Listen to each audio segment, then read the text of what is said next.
Bismillahirrahmanirrahim. Alhamdulillahirabbil alamin wal aqibatu lil muttaqin wala udwana illa 'alal zalimin. Allahumma shalli ala sayidina Muhammad wa ala alihi sayyidina wa maulana Muhammad. Segala puji dan syukur dipanjatkan kehadrat Allah Subhanahu wa taala, Tuhan sekalian alam, serta selawat dan salam buat junjungan besar kita Nabi Muhammad sallallahu alaihi wasallam, para sahabat dan juga keluarga baginda, datuk-datuk, panglima-panglima, pegawai-pegawai pemerintah, pegawai-pegawai kanan, para veteran TLDM, tuan-tuan dan puan-puan serta warga The Navy People yang saya kasihi sekalian. Assalamualaikum warahmatullahi wabarakatuh dan salam sejahtera. Putusan ini secara lazimnya disampaikan semasa istiadat perbarisan Hari Ulang Tahun Tentera Laut Diraja Malaysia pada setiap tahun. Namun, pada tahun ini, ianya disampaikan dengan sedikit kelainan.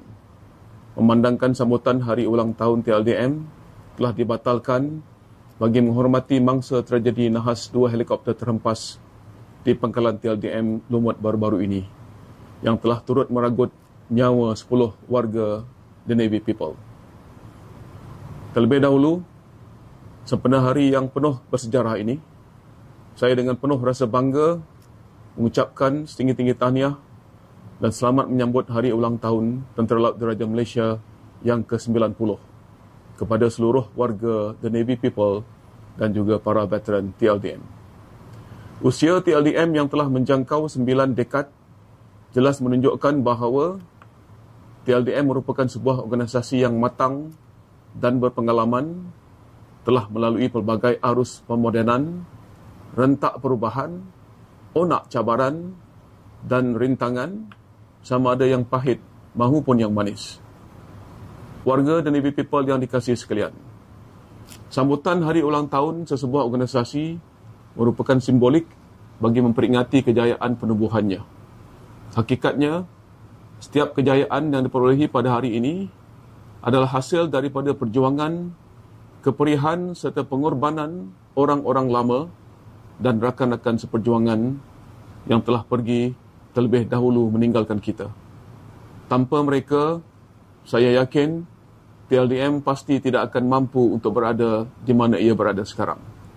Justru, saya mengharapkan agar segala jasa, sumbangan dan pengorbanan setiap warga The Navy People yang terdahulu sentiasa dihargai dan diabadikan untuk tatapan serta tauladan buat generasi yang akan datang.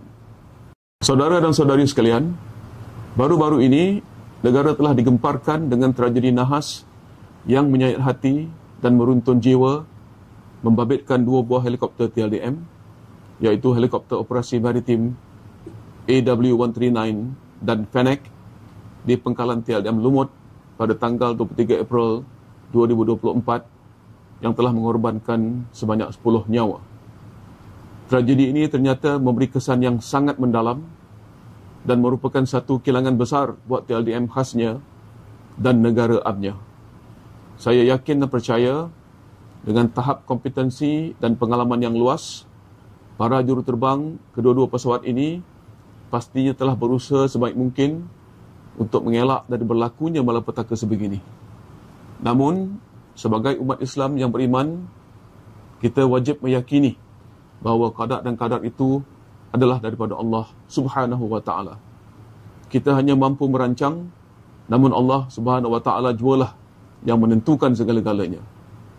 Semoga roh mereka yang terkorban dalam tragedi ini dicucuri rahmat, bersemadi dengan aman, serta ditempatkan di kalangan orang-orang yang beriman dan juga para syuhada, insya-Allah. Saya dengan penuh rasa sedih dan duka cita menzahirkan ucapan takziah kepada waris serta ahli keluarga mangsa tragedi nahas tersebut. Saya secara peribadi merasai kesedihan ahli keluarga mangsa tatkala menghadapi detik dan waktu yang amat sukar ini. Saya berdoa agar seluruh ahli keluarga mangsa bertabah hati, bersabar dan diberi kekuatan untuk menghadapi dugaan ini. Saya juga berjanji akan memastikan satu siasatan yang komprehensif dan terperinci dijalankan oleh lembaga siasatan yang ditubuhkan bagi mengenal pasti punca sebenar kejadian. Pada masa yang sama, TLDM juga akan terus memberi sokongan dan memastikan kebajikan waris mangsa tragedi nahas ini terbela.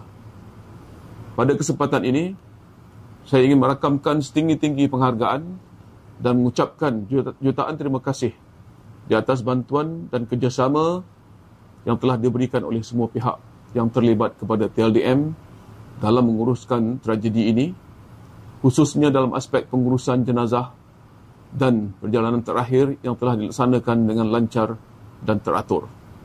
Saya juga mengucapkan terima kasih kepada pihak kerajaan di atas bantuan awal yang telah disalurkan kepada waris mangsa untuk meringankan beban yang ditanggung. Tidak dilupakan juga doa dan sokongan dari seluruh rakyat Malaysia, negara serantau dan komuniti antarabangsa kepada TLDM tatkala dilanda musibah serta diselubungi suasana yang sayu dan pilu.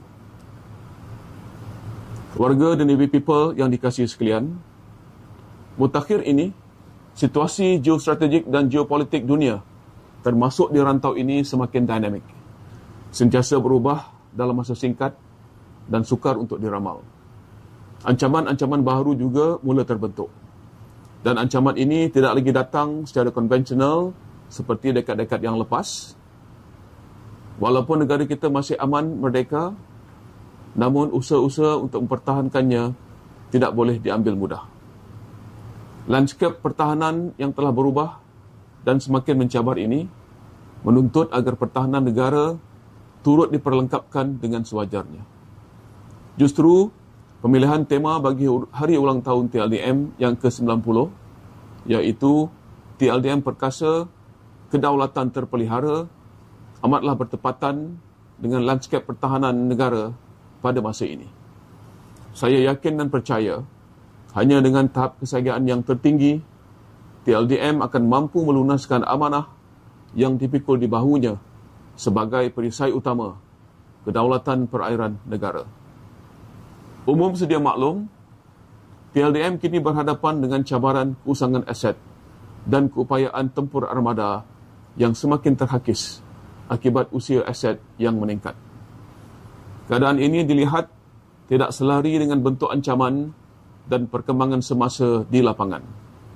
Sebagai sebuah negara maritim, Malaysia amat memerlukan sebuah angkatan laut yang berkeupayaan bagi melindungi kedaulatan wilayah dan kepentingan maritimnya.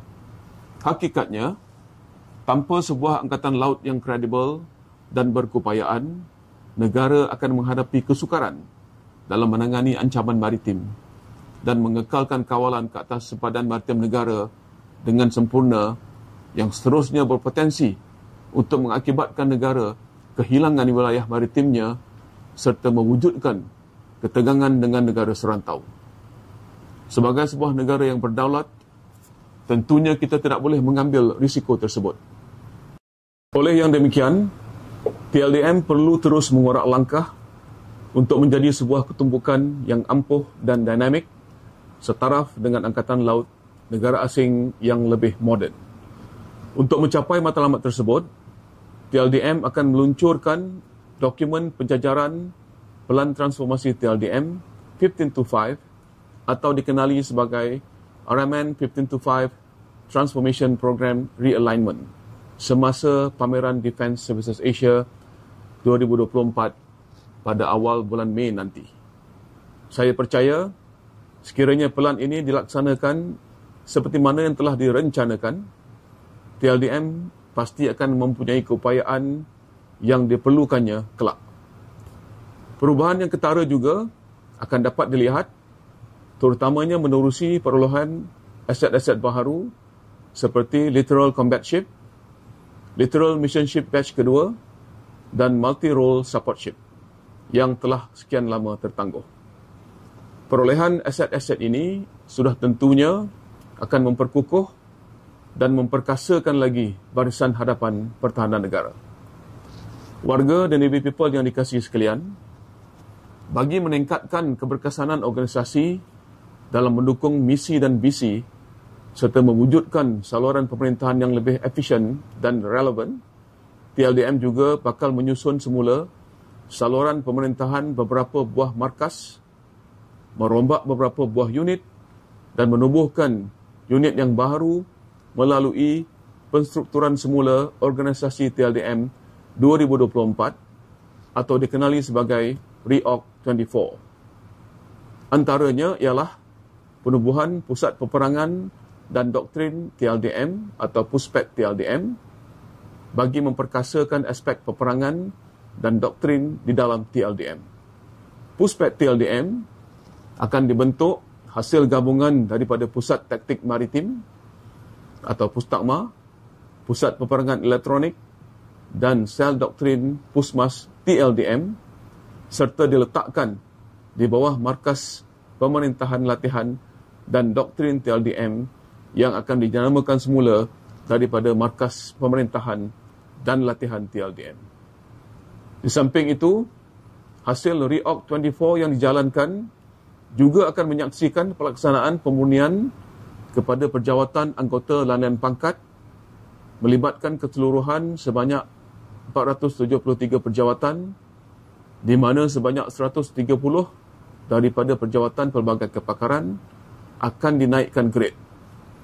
Perjawatan selebihnya akan diselaras secara berperingkat dari masa ke semasa bagi menyeimbangkan dan merapatkan jurang di antara kepakaran serta menambah baik aspek peningkatan kerjaya anggota lain-lain pangkat. Saudara dan saudari sekalian, walau apa jua rintangan dan cabaran yang mendatang, malah sepahit mana pun kehilangan yang dirasa, semangat kita tidak boleh sedikit pun luntur. Kita semua perlu tetap bersatu dan teguh dalam menghadapi setiap gelora yang melanda. Bersama kita bangkit, belajar dari apa yang berlaku untuk terus maju dan melangkah ke hadapan agar kita tidak mensia-siakan pengorbanan serta jasa sahabat-sahabat seperjuangan yang telah pergi terlebih dahulu meninggalkan kita. Ingatlah, hanya dengan berbekalkan kekuatan dan keberanian yang akan memimpin kita untuk terus menempuh apa jua cabaran dan dugaan yang bakal kita hadapi. Selain itu, saya berharap agar anda semua terus cekal dan tabah dalam melunaskan tanggungjawab terhadap negara.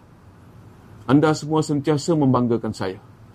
Anda semua juga telah membanggakan isteri, suami, ibu dan bapa serta ahli keluarga tersayang yang berada di rumah maupun di kampung halaman. Yakinlah, segala khidmat bakti, jasa dan pengorbanan anda semua, tidak kira di mana jua anda bertugas, pastinya dipandang mulia di sisi Allah Subhanahu wa Ta'ala, insya-Allah. Saya juga berharap agar setiap warga The Navy People terus mempamerkan kesetiaan dan semangat juang yang tinggi terhadap perkhidmatan yang tercinta ini. Saya mendoakan agar anda semua sentiasa mendapat perlindungan dan kekuatan dari Allah Subhanahu wa Ta'ala dalam melaksanakan tugas untuk melindungi kedaulatan integriti wilayah dan kepentingan maritim negara. Amin, amin ya rabbal alamin.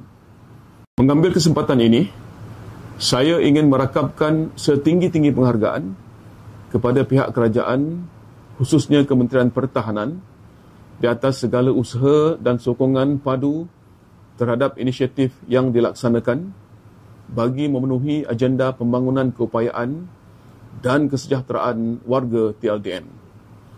Saya juga ingin menzahirkan ucapan terima kasih kepada saudara seangkatan dari Tentera Darat Malaysia, Tentera Udara Diraja Malaysia, kaki tangan awam, jabatan-jabatan kerajaan, rakan-rakan dari Agensi Penguatkuasaan Maritim Malaysia dan Polis Diraja Malaysia, rakan-rakan strategik dari dalam maupun luar negara, rakan-rakan media dan rakyat Malaysia secara keseluruhannya kerana sentiasa memberi sokongan, kepercayaan dan kerjasama erat kepada TLDM dalam menjalankan amanah yang telah dipertanggungjawabkan. Saya juga merakamkan ucapan terima kasih yang tidak terhingga kepada para veteran TLDM yang telah menjadi acuan dan pemangkin kepada pencapaian dan kejayaan yang dikecapi TLDM pada hari ini. Dan yang paling utama, ucapan terima kasih saya kepada setiap warga The Navy People yang sentiasa bersemangat dan komited dalam mencurahkan khidmat bakti serta ketaat-setiaan yang tidak terhingga terhadap perkhidmatan TLDM khasnya dan negara amnya. Sekian, saya sudahi pertutusan saya dengan lafaz wabillahi taufiq wal hidayah. Wassalamualaikum warahmatullahi wabarakatuh dan terima kasih. Selamat Hari Ulang Tahun Tentera Laut Diraja Malaysia yang ke-90. TLDM perkasa, kedaulatan terpelihara. Sedia berkorban.